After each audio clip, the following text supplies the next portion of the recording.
ಇವತ್ತು ಶಾಂತಿಯ ಜಪ ಮಾಡುವ ಈ ಟ್ರಂಪ್ ಯುದ್ಧ ಮಾಡುವ ಮೊದಲು ಯೋಚನೆ ಮಾಡಬೇಕಾಗಿತ್ತೇನೋ.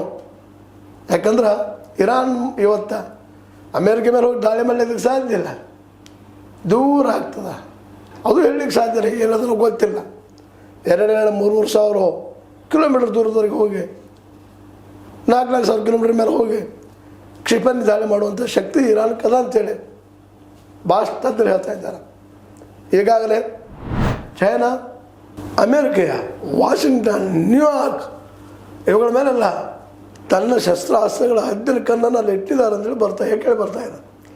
ಮೇಲಾಗೆ ಚೈನಾ ಇದ್ದಿದ್ದು ಆಲ್ರೆಡಿ ಸ್ಯಾಟಲೈಟ್ಗಳನ್ನು ಬಿಡುವಲ್ಲೇ ಅಮೇರಿಕೆಯಿಂದಲೂ ಒಂದು ಹೆಜ್ಜೆ ಮುಂದೆ ಹೋಗಿದೆ. ಇವತ್ತು ಆಕಾಶದಲ್ಲಿ ಏನೋ ನಡೆದ್ರು ಸಡನ್ ಕ್ವಿಕ್ ಸಮಯದಲ್ಲೇ ಅವ್ರಿಗೆ ಮುಟ್ಟುವಂಥದ್ದು ಅದನ್ನು ನಿಖರವಾಗಿ ಹೊಡೆದು ಬಿಡಿಸುವಂಥ ಶಕ್ತಿ ಅಮೇರಿಕೆಗಿಂತಲೂ ಒಂದು ಹೆಜ್ಜೆ ಮುಂದೆ ಇವತ್ತು ಚೈನಾದ ಅನ್ನುವಂಥ ವಾದ ಬರ್ತಾ ಇದೆ. ಯಾಕಂದರೆ F-15ಗಳನ್ನು ಹೊಡೆದು ಉಳಿಸೋದು, F-16ಗಳನ್ನು ಹೊಡೆದು ಉಳಿಸೋದು ಅದು ಯಾರಿಂದಲೂ ಸಾಧ್ಯ ಇಲ್ಲ, ಕೇವಲ ಜೀನಿಯಸ್ ಆಫ್ ದಿ ಚೈನಾ ಅವರು ಇವತ್ತು ಅದನ್ನು ಸಾಧಿಸಿ ತೋರಿಸ್ತಾ ಇದ್ದಾರೆ ಇರಾನ್ ಮೂಲಕ.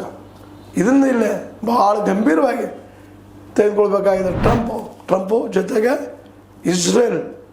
ಇಸ್ರೇಲು ಸಹಿತ ಯುದ್ಧಕೋರ ದೇಶ, ಅದರಲ್ಲಿ 2 ಮಾತೇ ಇಲ್ಲ. ತನ್ನ ಅಸ್ತಿತ್ವಕ್ಕಾಗಿ ಯುದ್ಧಕೋರ ಆಗಿದೆ. ಇವತ್ತೆಲ್ಲ ತಮ್ಮ ಕೆಲಸಗಳನ್ನ ತಮ್ಮ ದೇಶಗಳನ್ನ